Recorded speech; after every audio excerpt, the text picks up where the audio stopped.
Hi everyone, it's Don and I hope you're having a fantastic day. Well, as I'm getting ready to set sail on Royal Caribbean, they made a change to one of their perk packages that could be a little confusing, but it's supposed to be less confusing. We also have a brand new ship naming ceremony that happened yesterday, as well as some problems in Australia for ships just getting into port.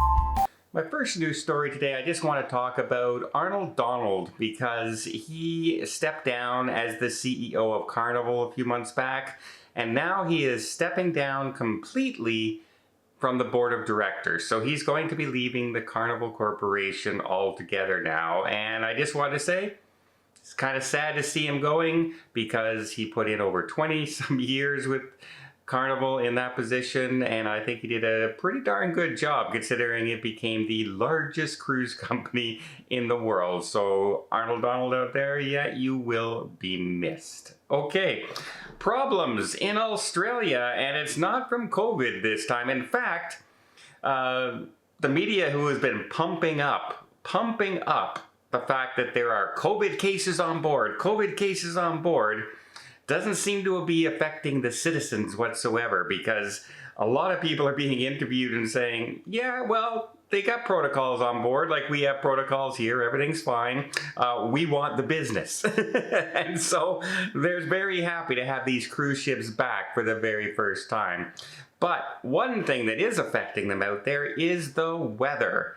So, for instance, the Celebrity Eclipse was not able to dock for disembarkation because it was too rough of seas. It was delayed a few hours getting into port, and of course, if you're delayed getting into port for disembarkation, that means you're delayed in port for embarkation, which just caused havoc for all the people getting on board that day.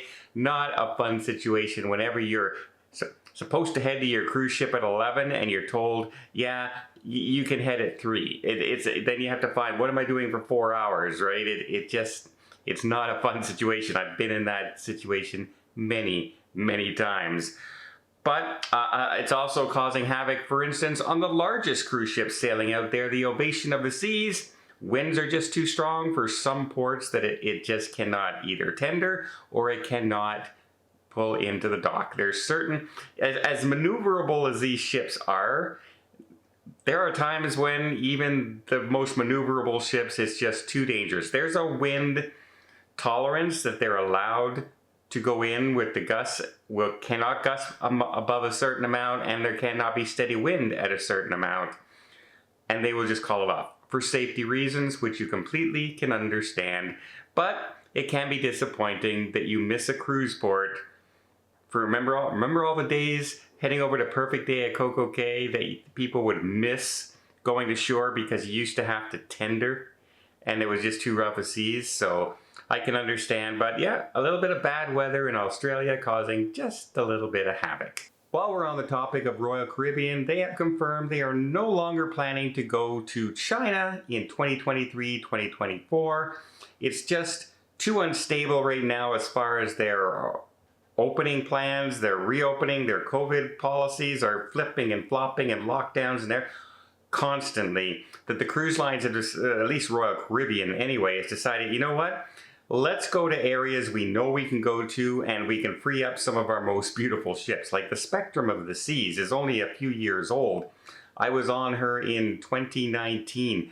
Absolutely gorgeous ship that was meant to do sailings out of Shanghai and over to Japan. And unfortunately, with China being shut down, it's impossible for them to have those itineraries. So hopefully they're going to do either another Asian market or perhaps even move that beautiful ship to another destination that other people can enjoy. So it makes sense, but for those people who like to visit other cultures and everything, it's a little disappointing. You won't be able to do China, at least, on Royal Caribbean anytime soon.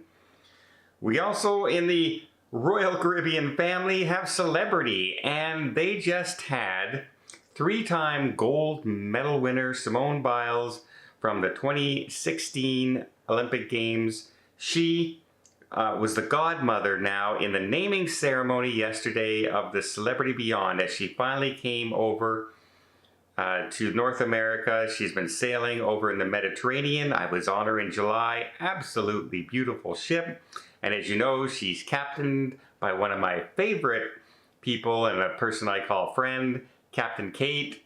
The ship was absolutely gorgeous. It's the largest and newest in the Celebrity fleet. And they made some changes on her that I did appreciate. A larger suite area if you're staying in the suites as far as space on deck is concerned, without taking away space from every other guest, which was really well done. And the entertainment on board was amazing. So yeah, I had a great time on the Celebrity Beyond this summer on a 10-day cruise in the Med, and I'm glad she's here in North America. I may jump on her again in the near future, but I have a feeling the first couple months of being over on this side of the ocean, they're going to be a little bit pricier than normal, being the newest and biggest ship in the fleet, as with all newest and biggest that come out. But again, congratulations, Celebrity Beyond actually has her naming ceremony, and the godmother, Simone Biles, was in attendance along with Captain Kate. Captain Kate wasn't even sailing. She wasn't even the captain right now of the ship. She's on holiday. But if you're the captain when the ship is launched, you have the honor of being the captain for the naming ceremony. So she signed off with her partner on board for 4 days so she can do the naming ceremonies and be the captain of the ship. So I'm pretty sure she was pretty excited about that. I was watching some of her Instagram page, and yeah, she looked very happy to be at the naming ceremony. And of course, she's a great ambassador for Celebrity Cruise Lines. A very nice person, besides being so good at her job. There you go. Now, Royal Caribbean has made another change that's supposed to be less confusing, but I was confused. But before I get there, let me just invite you to hit that subscribe button if you haven't done so already. If you want to keep up to everything cruising, from the new ships that are coming over to ship areas that are having problems like with the hurricanes or bad weather or areas you can't go like China, what ships are coming online like the Beyond, the brand new Icon, etc. We're going to be talking about all those things here on the channel. I hope to keep you up to date with everything that you can possibly know, and even maybe give you some tips and tricks to make sure your cruise is just a little bit easier. Yeah, just hit the subscribe button. It doesn't cost a thing, and again, really do appreciate it. Okay, Royal Caribbean has made a change to their perk package if you're Diamond or above. So Diamond, Platinum, Diamond Plus, etc. That if you're part of that package, if you're Diamond, you get 4 free drinks a day. If you're Diamond Plus, you get 5 free drinks a day. If you're Platinum, you get 6 free drinks a day, which often negates the need for a drink package if you're somebody like me who's a very casual drinker. 4 drinks or 5 drinks or 6 is plenty in a day for me. Well, right now the way they were working on it is you would just give them your CPass card and say you want to have that as your free drink, and they would do it. However, some people were coming into where the voucher, your free drink voucher, was being used for less expensive drinks. So for instance, if you went up to a bar and asked for a Diet Coke, which may cost, say, $2.50, and they would take it off your voucher for your free drink, well, when you go to order a pina colada that might be $13, well, you got a free $2 drink. You paid $13 for your pina colada. So now what they're doing is they're going to have people sign once again for when you use your vouchers. So when you're ordering on Royal Caribbean and you're using your free drink perks, say you want to use your free drink, they will make you sign the bill and hand it in to them. This is supposed to end confusion of you being mischarged for a less expensive drink and charge for a more expensive drink. You'll be more in control of which drinks you want to be free. And they're hoping this will stop a lot of people from the necessity of going down to customer service, especially on the last day or second last day of the cruise. That area is always jammed with people checking their bills and finding things out. Especially when people are going in there and trying to dispute, well, I bought a Coke, but I wanted to charge my pina colada. And, you know, that's a lot of work for something that should never even come up, really. You should be able to decide which one. It should automatically go to the most expensive drink, least, until your drinks are used.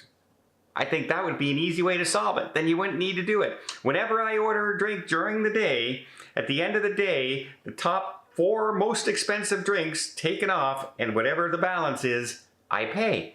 That seems pretty simple to me, but I guess the computer system right now isn't organized that way, or no one's thought of it. But I kind of think that solves the paper, that solves the extra work for the teammates, and it becomes computerized. And it should be very easy, because if you can sort anything by price, then you should be able to deduct the top 4 drinks. That's just me. But anyway, hopefully that will ease up things in customer service. And heck, you know, I'll take 4 free drinks a day anytime, or 5 or 6, depending on what your status is. If you're not a diamond yet, get working if you want those free drinks, and then maybe you don't need that expensive drink package. Well, I hope you appreciate this video. If you did, please give it a thumbs up. Want to see more tips, more tricks, more travel vlogs from around the world? Hit that subscribe button. Till next time, have yourself a safe and a great vacation.